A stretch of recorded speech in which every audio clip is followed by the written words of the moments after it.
When I heard a thin, pleading squeal under the scrub oak, my breath caught because I knew this wasn't an accident. I had walked that logging road 100 times, boots soft in damp needles, the air smelling like iron and rain, and yet that sound sliced through everything I thought I understood about the woods. It was small and raw, the kind of sound that makes your chest tighten before your mind catches up.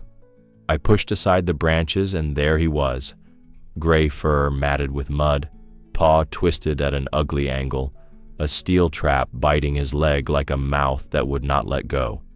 At first I told myself it was just another animal in trouble, the kind of thing that happens out here when people leave their cruelty behind and call it sport. But then the pup, because he was just a pup, no bigger than a farm dog, lifted his head and found me with eyes so steady and human it made my throat burn. He did not bare his teeth. He did not flinch. He looked at me like I was his own. I froze, listening for the rest of them. The woods have layers of sound if you know how to listen. Chickadees clicking, a squirrel scolding, wind rubbing needles together, no heavy pads in the duff, no low growl, just the pup and me and the metal cutting him. I had gloves in my pack and a belt knife I keep more out of habit than need, and my hands moved before my fear did. I knelt in the cold muck, and the trap shivered when I touched it, like the iron itself remembered pain. Easy, I heard myself say, as if he would understand the word. Maybe I needed to hear it more than he did. The jaws were set hard. Whoever left it had meant to break bone. My fingers slipped against the slick springs, and for a second I saw my own palm in that bite, skin split, tendons showing, blood flaring bright. I swallowed and pushed down with everything I had. The steel groaned. The pup whimpered once, then went still the way you only get when you've decided to trust or die. I got the tension to give a hair and wedged my knife hilt into the hinge. Again. The springs finally slackened, and with a hiss the jaws opened just enough for me to slide his swollen paw free. The skin was torn but not crushed, thank God. He pulled back a little, and then, shockingly, he leaned his head against my wrist. Not a rub, not a bite, a weight, as if he were anchoring himself to the one thing that did not hurt. My heart felt too big for my ribs. I tore a strip off my flannel and wrapped his leg, clumsy as a child, and he let me. His breath came in quick little bursts against my arm, warm and sharp with wild meat and milk. I could feel the tremor running through his body. I could feel one in mine. I kept telling myself to be smart, to back away slow, because a mother will crash the bush like lightning if she thinks her cub is at risk. Every few seconds I checked the tree line. Nothing, only shadows and a thin mist lifting from the creek like breath. When I tried to move, he tried to stand. His leg buckled and he collapsed, teeth clacking on a pebble. I slid my hands under his chest and lifted, surprised by the fragile heat of him, the heart pounding like a woodpecker in a storm. He let me carry him 2 good steps and then wriggled free, determined to keep his pride, and I did not blame him for that. He hobbled, 3 sure feet and 1 wrapped like a broken promise, and stopped by the trap as if he wanted me to see it one more time. I kicked the damn thing into the creek, watched it sink with its small, hateful splash. A jay screamed somewhere overhead, and the pup's ears pricked. He looked past me, into the timber where the light went thick and blue. The hairs on the back of my neck rose. I could not hear anything, but he did. I was certain of it. He leaned forward, sniffed the air, and then he did a thing I will never forget. He pressed his nose to my knuckles, a quick, deliberate touch, and blinked slow like a thank you. It was not human, and it was not polite. It was older than both. I stepped back because I was suddenly aware of my place in the order of things. He watched me, chest lifting, leg trembling, and then he began to limp toward the darker trees.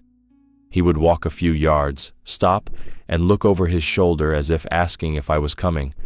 I shook my head, hands open, showing him I understood. The woods swallowed him the way the sea swallows a stone. The last I saw was the band of red flannel bright against the gray. I should have felt relief. I had done the right thing, and the right thing is supposed to settle in your bones and sit there like a warm stone. Instead, I stood alone on that logging road with mud on my knees and a pounding in my ears, and the quiet pressed against me like a hand. I kept telling myself it was finished. I kept telling myself that I would never see him again, that this was one of those strange, small mercies that pass between living things and then vanish. But the air had that charged taste the woods get before lightning, and I could not shake the feeling that someone was looking at me from just beyond where the ferns began. On the walk out, every crackle was a question. A raven crossed ahead, wing beats loud as cloth ripping, and I flinched like a boy. I told myself I was jumpy from the work of it, from the strain in my fingers, from the picture of the iron clamped on flesh. By the time the truck came into view, I had almost convinced myself I'd imagined the steadiness of those eyes. Almost. I wiped my hands on the seat, started the engine, and watched the mirror longer than I needed to, the road empty, the trees holding their breath. That night, I set my gloves to dry by the stove, and my dog nosed them and whined, head cocked, reading the story of the day the way only a dog can. I said out loud, like a fool, "He's fine," and heard the doubt in my own voice. Sleep did not come easy. Every time I closed my eyes, I felt that small weight on my wrist, the press of a nose, the trust of a creature with every reason not to give it. I told myself it was over. I told myself I would not go back.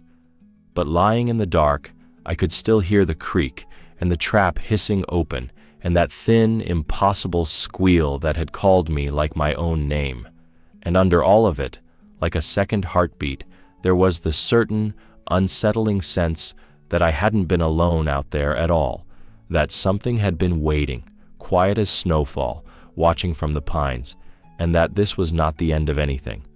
When I went back to that forest weeks later, I told myself it was just another walk, the same trail I had followed since boyhood. But the truth is, I couldn't get that pup out of my head. The way he pressed his nose to my hand, the way the flannel had flared against his fur, it clung to me like a burr I couldn't shake off. I wasn't looking for him, not really. At least that's what I told myself when I parked the truck at the edge of the pines and slung my pack over my shoulder. The forest was damp with early morning fog. Every step seemed louder than it should have been, boots crunching in frost, jacket whispering against my sides. I kept glancing down the ruts in the mud, expecting nothing but deer tracks or the scuttle of a raccoon, but then I saw them, broad pads pressed deep, nails splayed, moving in a purposeful line down the very same trail I was walking. Wolves. Not just one, a set of 3, maybe 4, overlapping and leading forward like silent arrows. I crouched, fingertips brushing the impressions. They were fresh, not more than a day old. The earth still held their weight. My chest tightened. I should have turned around. Every hunter and rancher I'd known growing up had the same rule. You don't go where wolves are thick unless you want trouble. But something held me. The tracks felt like an invitation, or maybe a dare. I kept walking. The pines closed in tighter, and the mist swirled so thick I could almost believe the world had shrunk to nothing but this trail. That's when I heard it. A single note at first, long, low, and rolling like smoke across water. A wolf's howl, but not just a call to its pack. It bent in a way that made my ribs vibrate. It sounded directed, like it had a target, like it was meant for me. I froze where I stood, breath steaming in front of me, ears straining. The howl rose again, closer this time, and I swear it curved through the trees like a hand beckoning. Every instinct screamed to back away, to vanish before they circled me. Yet some other part of me, a part I can't explain, pulled forward. My boots moved, slow and hesitant, following that echo like a rope around my chest. My thoughts swung wildly. What if it's the pup? What if he's alive, stronger now, calling me back? The idea filled me with awe so sharp it hurt. But just as quick came the other thought. What if the pack sees me as a trespasser? What if I'm walking into their teeth? The woods seemed to know my conflict. The birds had gone silent. The mist clung heavier. Every few steps I thought I glimpsed movement at the edge of vision, a gray shadow slipping between trunks. My heart thumped against my ribs, fear and wonder twisting together so tight I couldn't separate them. I stopped. The silence pressed close. My breath rasped. For a moment I felt foolish. Just a man in middle age chasing phantoms in the woods. I shook my head and muttered, "You're imagining things." I turned half around, ready to retreat the way I'd come, to put this strangeness behind me. That should have been the end of it. A false alarm, a trick of sound in the fog. I could go home, fix myself coffee, and laugh at how worked up I'd been. But then the brush ahead of me parted. He stepped out, not the pup, not a blur in the distance. A full-grown wolf, tall at the shoulder, gray coat mottled with darker streaks that shimmered wet with fog. He placed himself square on the trail, head high, eyes locked on mine, and in that instant my knees weakened, because it wasn't just any wolf. It was him. I knew it the same way you know your own reflection. His paw was healed, but the faint scar of the flannel wrap showed pale against his fur. His gaze held me like a hand to the chest, steady and unblinking, not predator to prey, but something else. The forest around us disappeared.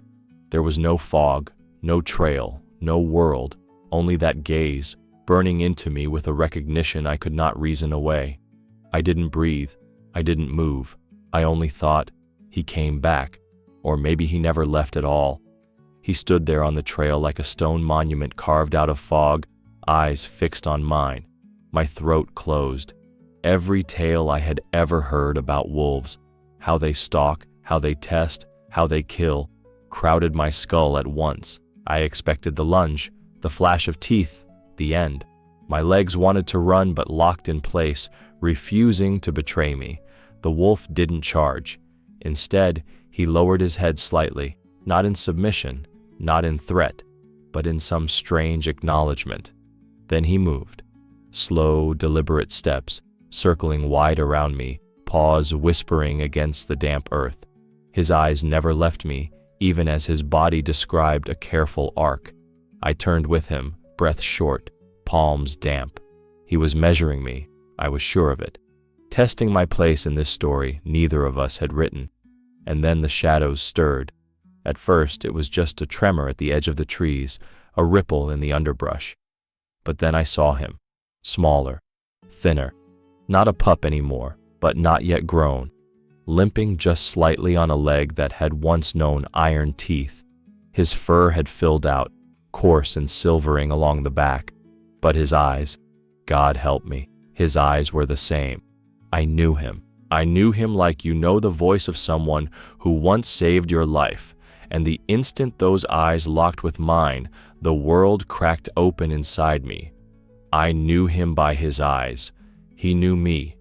It wasn't imagination. It wasn't wishful thinking. He stepped from the line of trees and, for a moment, wavered, torn between fear and recognition. Then he lowered his head, not to fight, not to flee, but to greet. My chest went tight and hot, and I had to swallow hard against the sting in my throat. I wanted to speak, but I didn't dare. My hands twitched useless at my sides. The older wolf completed his circle and stopped just behind me now, his presence like a wall of muscle and breath. I was surrounded. I should have been terrified beyond reason, and yet they didn't strike. They didn't growl. They didn't chase me from their ground.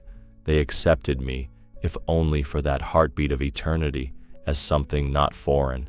The young one limped forward a pace, tail low, ears cocked back, eyes locked to mine, as if to say, I remember.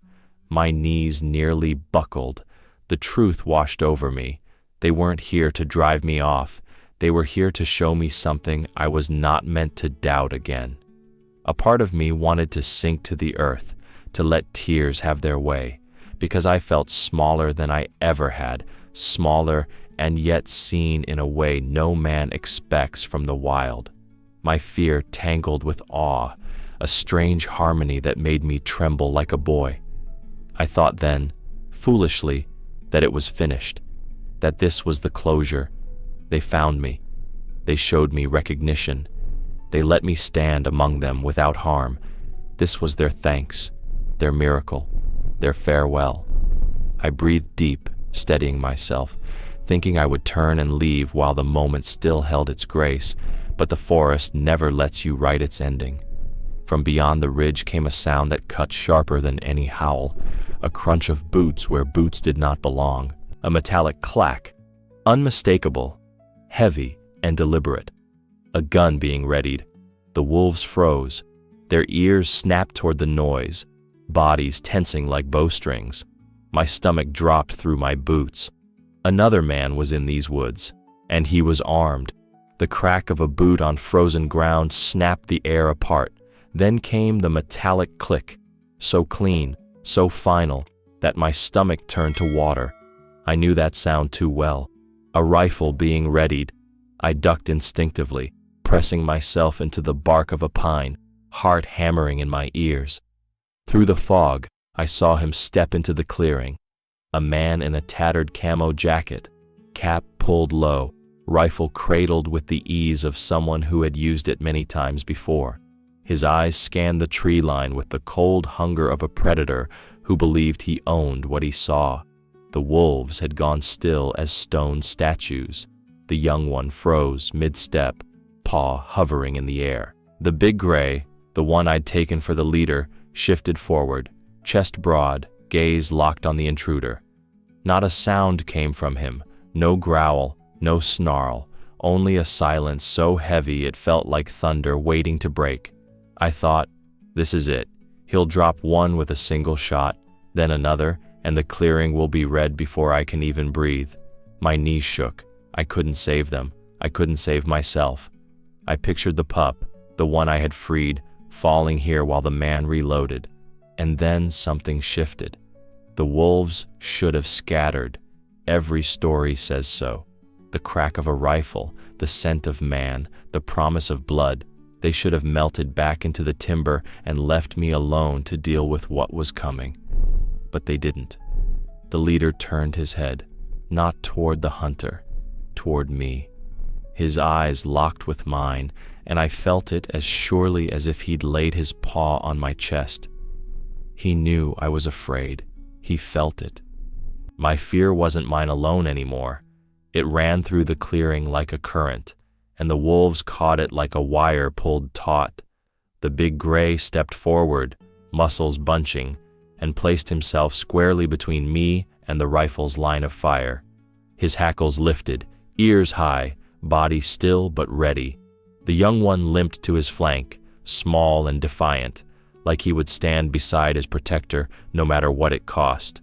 They were protecting me, though they should have been afraid. The thought crashed through me, raw and impossible. The hunter raised the rifle, eyes narrowing, breath visible in the cold. He didn't see me tucked in the shadows. He saw only wolves. His finger brushed the trigger.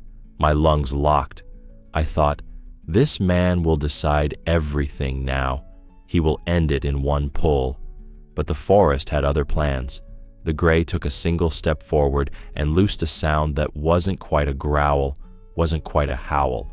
It was low, rolling, ancient, something that reached bone before ear. The man froze. His rifle wavered. He met the wolf's eyes, and for a moment I saw it, the flicker of doubt, the recognition that he was not the master here. The silence stretched so tight, I thought it would snap. The man's breath grew shallow. His boots shuffled back, one step, then another. The muzzle dipped, and then, like a boy caught in something he couldn't name, he turned. No shot, no word, just the hurried crunch of retreating boots swallowed by the trees. I stayed crouched, hardly daring to believe it. My chest burned from the breath I hadn't let go. Slowly, painfully, I lifted my eyes to the wolves. The young one still stared at me, eyes bright, scar faint but certain. The leader held his ground a moment longer, watching the place where the man had vanished. Then, with deliberate calm, he turned his head back toward me. Not a threat, not a warning, a promise. And in that moment, I knew. I was no longer just a man who had stumbled upon wild creatures. I was under their guard. For reasons I could not begin to deserve, I belonged, if only for a moment, inside their circle. For a long moment after the hunter's footsteps faded, the clearing held its breath. The fog curled in around us again, soft and silver, as if the forest itself wanted to erase what had just happened. My knees trembled, my palms stung from gripping bark so hard, but I couldn't move. The wolves hadn't gone. They stayed, and in their stillness, I felt something stranger than relief. I felt claimed. The big gray turned his head, calm now, no trace of fear or threat, just the steady watch of a sentinel. The younger one limped forward, ears tilted back, tail low but wagging just the faintest thread of motion. It wasn't dominance, it wasn't challenge, it was something else entirely. He lowered himself a little, shoulders crouched, and then sprang sideways in a quick dart, landing light, front paws outstretched in the unmistakable shape of play. My breath caught, my chest pulled tight the way it had when I first freed him. He was inviting me, not as prey, not as intruder, but as one of his own. I couldn't move. My body rooted itself in the earth, torn between awe and fear. What if I reached? What if I stepped wrong? And they turned. My mind ran circles of danger, but inside, beneath the storm, something else was breaking open. I wanted to laugh. I wanted to cry. I wanted to drop to my knees and weep for the weight of it all. I was afraid and overjoyed at the same time. The young wolf circled closer, darting sideways again, limping but unbothered, his eyes lit with recognition. He remembered. I could see it plain as daylight. The others, half hidden in the trees, shifted but did not advance. They were watching, granting me space inside their circle. It was unthinkable. I let my hands fall open at my sides, palms forward, a gesture of surrender. I didn't dare step toward him, but I didn't have to. He came to me. Not close enough to touch? No, that would have broken the fragile thread between us. But close enough that I felt the warm breath of his passing as he darted by. Close enough that his flank brushed air against my jeans. My throat clenched with tears I couldn't let fall. The big gray rumbled low, not a warning but a call, and the young one stilled, glancing back at him. For a heartbeat, I thought it was over, that the moment had passed, that they had given me this miracle and would now vanish forever into the trees. I told myself, this is the last time. This was their thank you, their farewell. I'll never see them again. But the wolves don't follow the rules we write. The leader moved first, slipping into the misty trail that led deeper into the forest. One by one, the shadows followed. Then the young one turned back to me, tail flicking once, and padded after them. He paused just long enough to glance over his shoulder at me.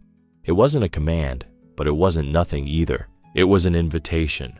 Before I realized what I was doing, my boots carried me forward, steps light, heart thundering. They didn't run, they didn't vanish. They led, slow and steady, threading deeper between the pines. And I, God help me, I followed. I followed them like a man walking through a dream he doesn't dare disturb. My boots pressed into the same damp earth their paws touched, and though every step screamed turn back, I couldn't. The wolves moved in silence, a kind of silence that didn't belong to fear, but to knowing. The gray leader slipped between the trunks with a steady rhythm, the younger one limping but determined just behind him, and the others drifting like ghosts along the edges. I didn't understand why they let me come. I didn't understand why I obeyed. All I knew was that I couldn't stop. Something bigger than my reason had taken hold of me, and it pulled me deeper into the pines. The trail narrowed, bending along a creek that whispered under a skin of ice. Mist clung low, snagging in the roots, and the scent of resin filled my lungs until it was almost dizzying. The wolves didn't look back, yet I felt they knew I was there, that I was meant to be there. After what felt like hours but was probably only minutes, they broke into a clearing. At its center stood a great old pine, scarred with lightning, bark gnarled and split, but still rising tall against the sky. The ground around it was bare, as if nothing dared compete with its age. And there, at the base of the trunk, half buried in needles and rust, lay the twisted shape of steel. A trap. The trap. My breath locked in my chest.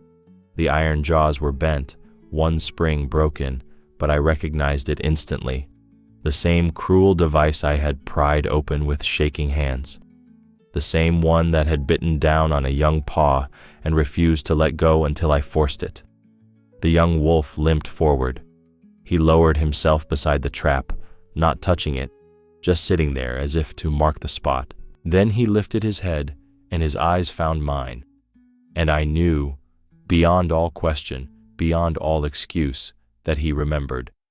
Animals remember kindness. The words formed in my head with the weight of truth. I had always told myself we imagine these things, that we dress nature in the clothes of our own longing. But there it was, plain as blood and breath. He had brought me back to this place to remind me, to show me that the bond between us wasn't accident or illusion. The tears came then, unashamed, hot against the cold of my cheeks. I pressed my palm to the bark of the pine and felt its roughness dig into my skin, anchoring me to a moment I knew would never leave me. For a while we stayed like that, me standing by the scarred tree, him resting by the ruin of iron, the others holding the edge of the clearing like guardians of something sacred. The air felt charged, the silence almost holy. And then the leader gave a sharp breath, almost a snort, and turned back toward the trees. The others shifted, waiting. The young one rose slowly, gave one last look at the trap, and then padded after his kin. I thought, that's it, the circle has closed.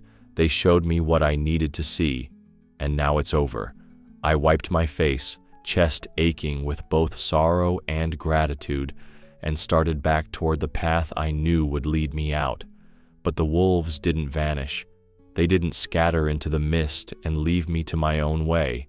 No, they moved ahead, not rushing, not fleeing, but pacing the trail as though guiding me. Every few steps one would glance back, making sure I was still there, and I realized with a shiver that they weren't done with me yet. The trail widened, and I knew the road wasn't far. My legs felt heavy, every step weighed down by what I had seen at the old pine, by the impossible truth that an animal had led me back to the place where our lives first crossed. My chest ached as if I'd been running for miles, though I had barely moved faster than a walk. The wolves padded on ahead, silent as mist. They didn't vanish into the brush the way wild things always do. They stayed on the trail, their bodies dark against the pale fog, their movements steady and unhurried, as if they were escorting me. The young one limped along but didn't falter, determined to remain with the pack, determined to remain with me. I told myself it was only coincidence, that they were headed in the same direction, that I wasn't truly being guided. But each time I slowed, they slowed. Each time I quickened, they matched my pace, and every so often, one of them would glance back over a shoulder, checking that I still followed. When the last stand of pines thinned and the road glimmered gray through the fog, I stopped. My breath clouded in front of me, ragged, unsteady.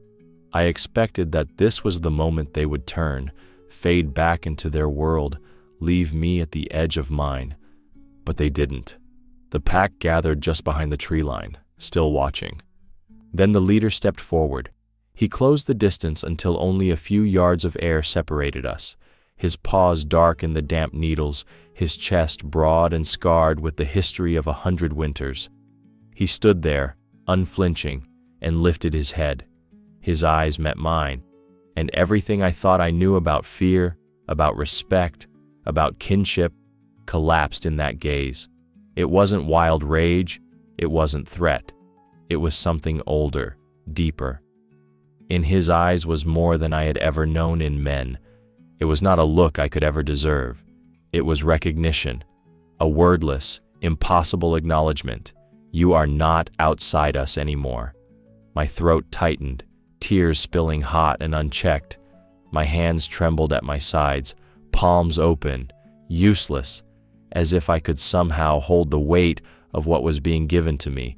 For a heartbeat, or maybe 100, I felt it. I was part of them, not man, not intruder, something else, something accepted. Then the leader turned, deliberate and calm, and walked back into the trees. One by one the others followed, the young one last, limping but strong. He hesitated just a second, eyes meeting mine one final time, and then he too vanished. The silence left behind was unbearable and holy all at once. I stood rooted, not daring to breathe, not daring to move. Finally, I told myself, this is it. This is the end of the story. They have given me their thanks, their trust, their farewell. I staggered back to my truck, started the engine with shaking hands, and drove home in a daze. The whole way, I kept repeating it. It's over now. It's done. But the forest doesn't end its stories when we want it to. That night, long after I'd locked the doors and sat staring into the dim light of my kitchen, I heard it. A howl. Low, rolling, too close to be imagination.